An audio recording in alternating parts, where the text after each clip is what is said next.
glad they're doing their job. For now. But let's not kid ourselves. This is a delay, not a solution. We've got time to think, and that's about it.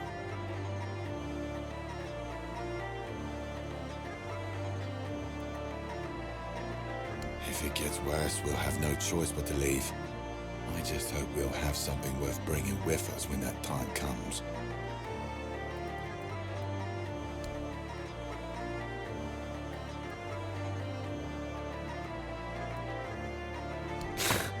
That's one way of putting it. This farm belonged to our grandfather. My parents were tending it, but he was the one in charge. Both Ma and Pa died when Gil was still small. That left us with just dear old Grandpa. And he was a nasty piece of work. Drunk most of the time. Built like a barn door. That's something Gil got from him, I guess. He liked beating me to a pulp and telling me I was worthless. I remember he had this belt with a heavy iron buckle, shaped like a horse's head. He got it for his service as the master of horses at Warriors' Fair. Man, that one hit hard. Shame the old codger took it with him to his grave. I wish I could have kept it. So when I'd see some lowlife beating their kid, I could use it on them just like Grandpa taught me. What? Where the hell did you get that? A weird beast? So what does that mean?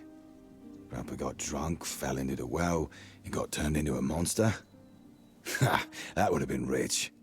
But strange. Gil swore that he saw him walking into the woods.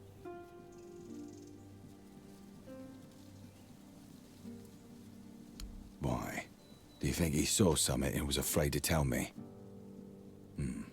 Maybe. He was acting a little strange, but... I was in bad shape that day, so I didn't care either way. I don't think we've ever talked about it afterwards. No matter. As long as the old fart's dead, I don't care how it happened. Aye. Truth be told, I'd be glad not to think about that old pisspot ever again. Though, perhaps that's what Gil needs to finally let go of this place. Anyway, thanks for this. And for clearing out the well, I guess. We don't have much, but I hope this will be enough for your trouble.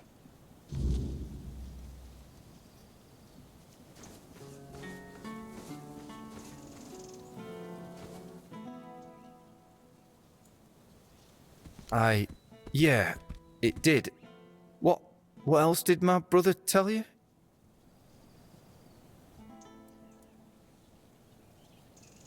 Yes. I saw him walking towards the woods.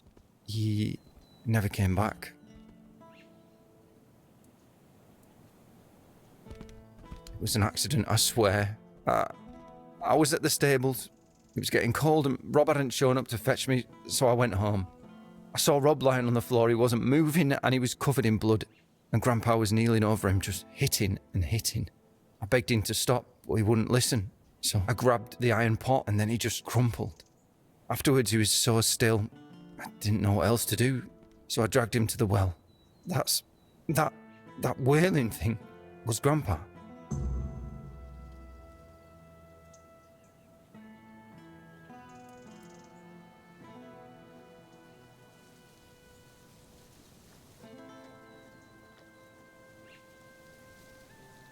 Oh God, may the All-Mother have mercy on me. What have I done? I never meant for this to happen. I just wanted him to leave my brother alone. Are you going to tell Rob? You're right. I will. I'll tell him everything. I just hope he won't hate me.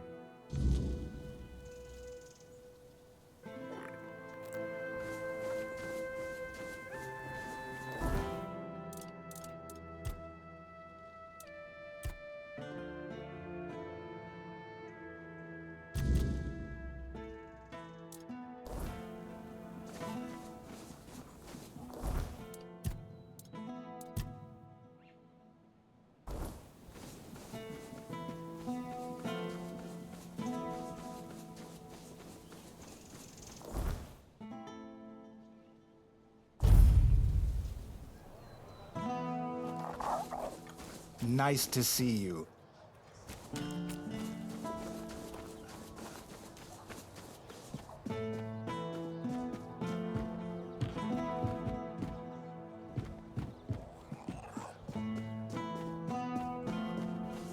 Spare a coin for the hungry.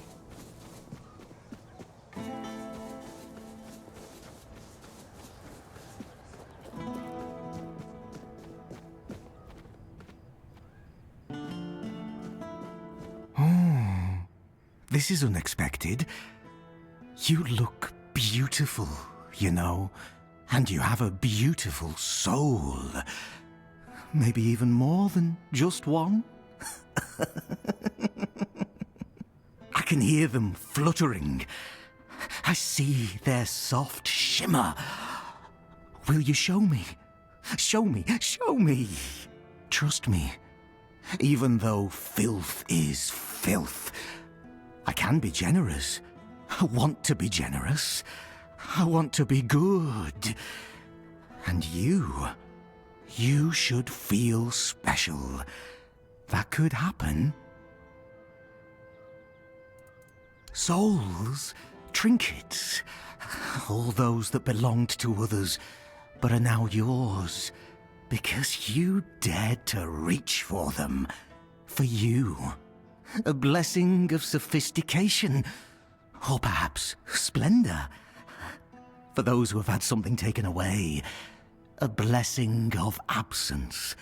Even lack can be worth experiencing. Deeply and intensely.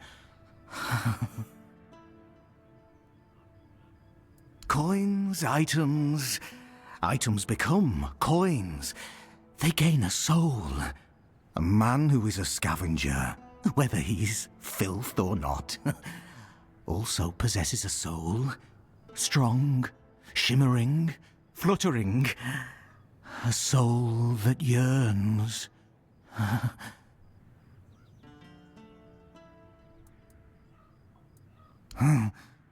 Nothing more than a mongrel. Filth. Yet I could just as well be a lord, reigning over the streets of Kuanacht.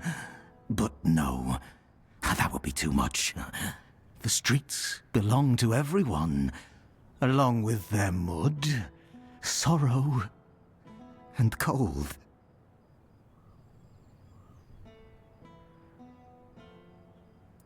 Filth. Both a name and a title. One cannot forget about titles. There were people who made filth aware of my own filthiness. Good people. People who showed me the right way. Let it feel special and beautiful.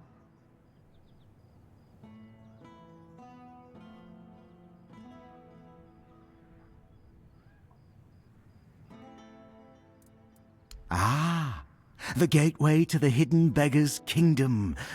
To open it, you'll need a royal scepter. A truly fancy old key, which, lucky for you, I happen to possess. I haven't been there for quite some time. I'll lend you my key, but only if you promise to retrieve something that was left behind for me.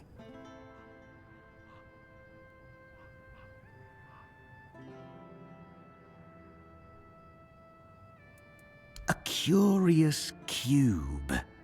It has symbols and moves, and it tinkles delightfully. Very interesting and amusing.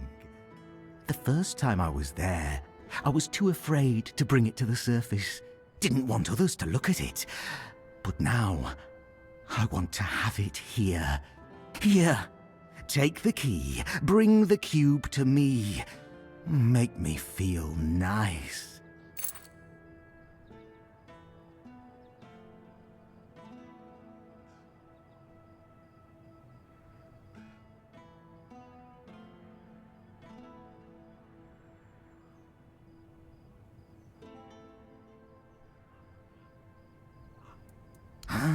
The secret of a scavenger. Asked, he doesn't tell, and at no guess does he nod. What a dull world we'd live in if people shared all their secrets. Am I right, my dear?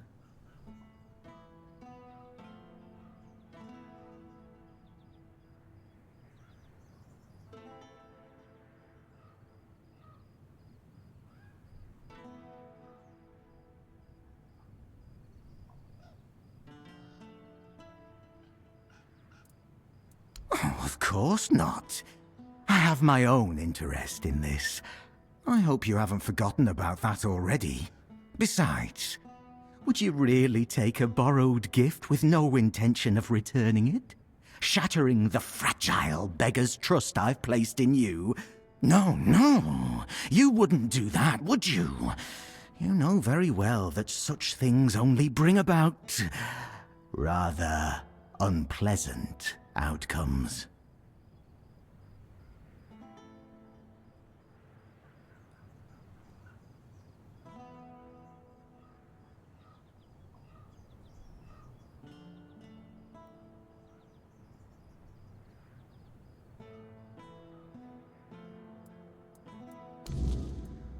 Oh, one more thing. If you have anything that once belonged to someone else, I'll gladly take care of it.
Help a soul out on your journey, will you?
am an outcast, exiled from my home by the Red Death. My struggle continues on the holy island of Avalon. When you hear the word, follow it. Set an example for other outcasts, with your faith and with your testimony. The word is our only chance to rid ourselves of the plague's taint. And if the word commands you to kill it,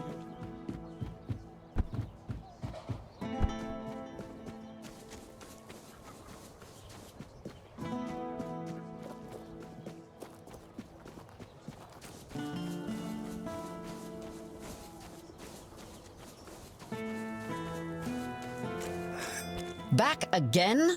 Well, time is short and so is my patience. And? What was inside? Don't leave me hanging.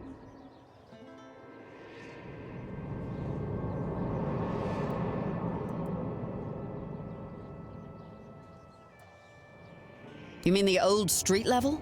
Bloody hell, I didn't think this place had anything like that. I figured it was just a complete shithole. But this, oh, this is fascinating. Damn, now I wish I'd gone with you. Did you find anything else down there?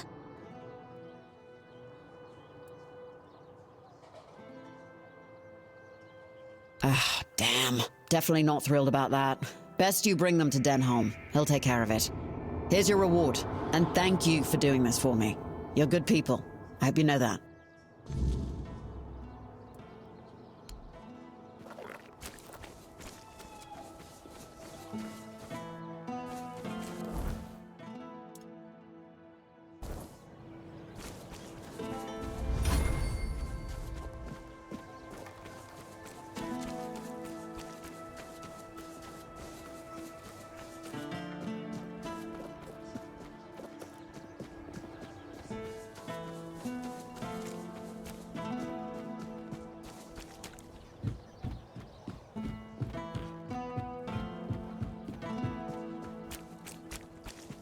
I am an outcast.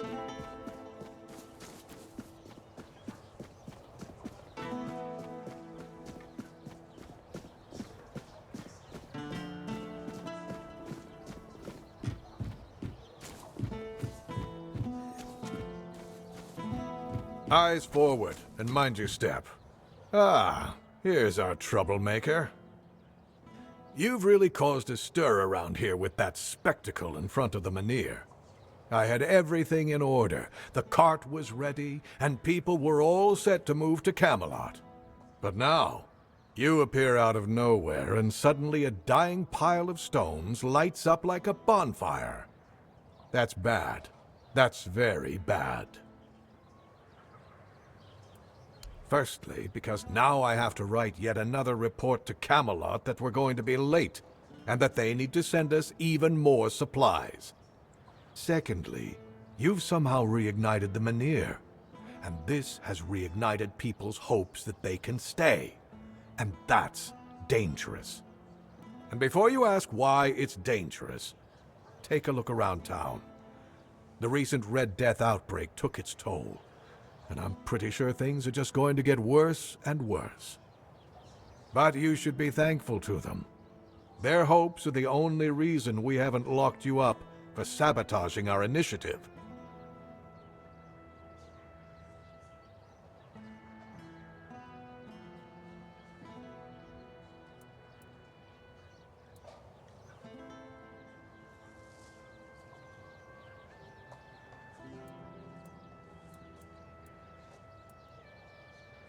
That's the assumption I decided to go with, and that's why we're talking.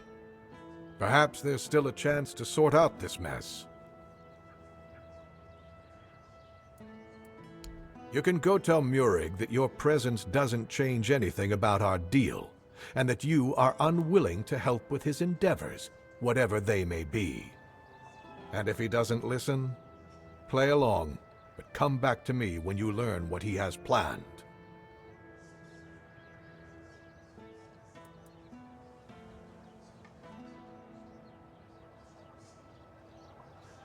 What? Where did you even get these?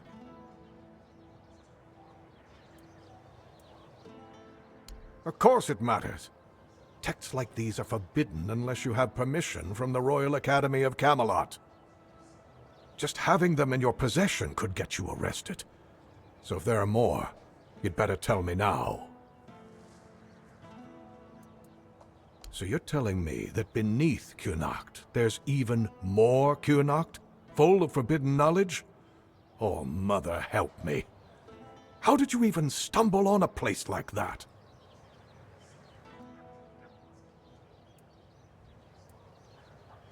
Sounds more like a curse to me. Still, thank you for bringing this to my attention. But in future, steer clear of things like this. I'd hate to see you hanged for having an abundance of curiosity.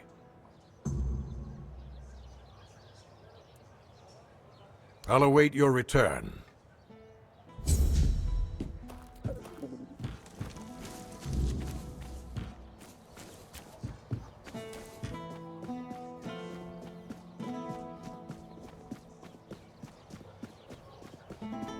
Spare a coin for the hungry.